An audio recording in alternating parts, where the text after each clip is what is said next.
did a poll on my Insta story asking you guys what kind of educational content you'd like to see while we're in this kind of crazy time and sort of basically self-quarantine at home. So I thought I would do a really easy Lightroom editing tutorial. That was one of the top requests I got.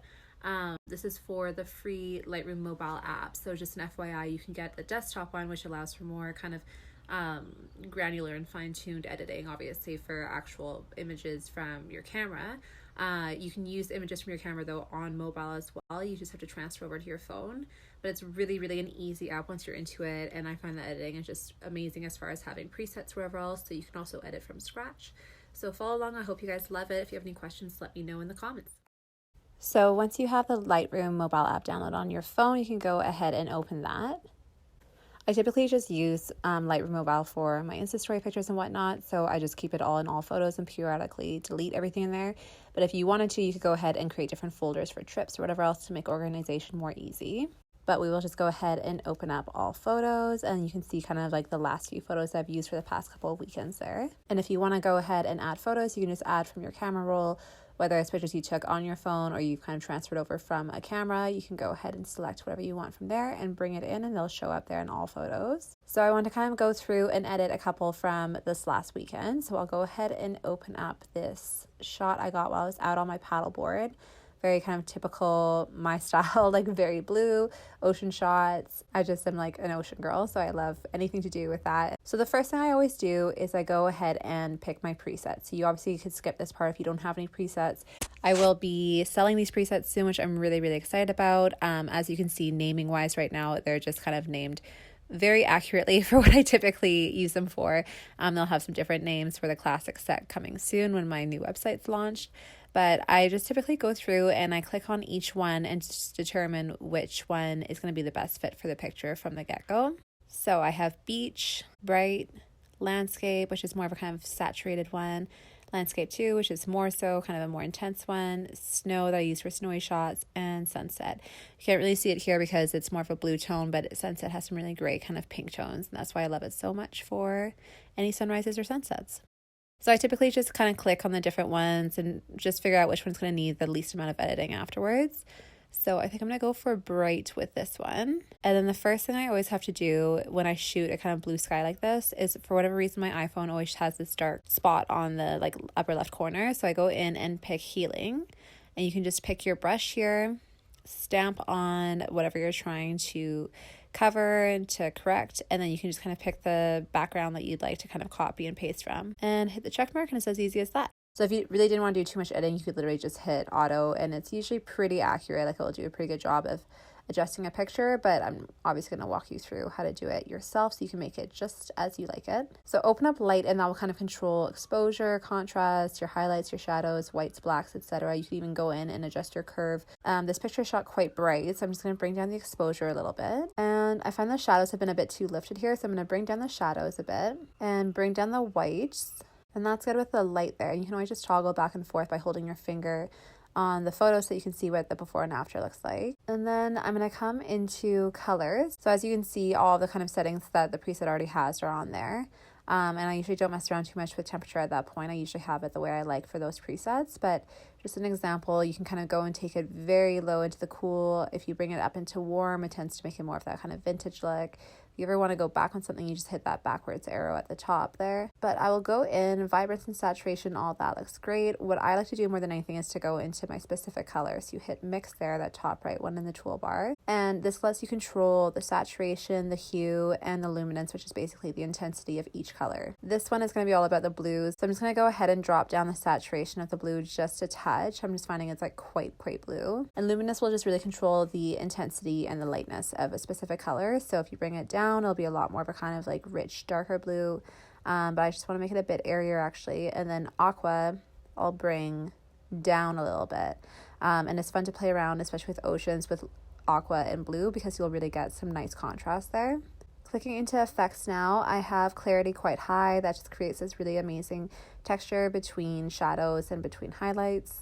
You can see if you drop down clarity, it makes a lot more of a kind of soft shot, but I like it to be a bit more intense, usually with, especially with oceanscapes. Details, you can also come in and toggle around with sharpness, whatever else. And once you make sure you love it by toggling back and forth between before and after by holding your finger down on the phone, you can just go ahead and export to camera roll. So I want to do a bit of a different one that's more of a close-up detail shot.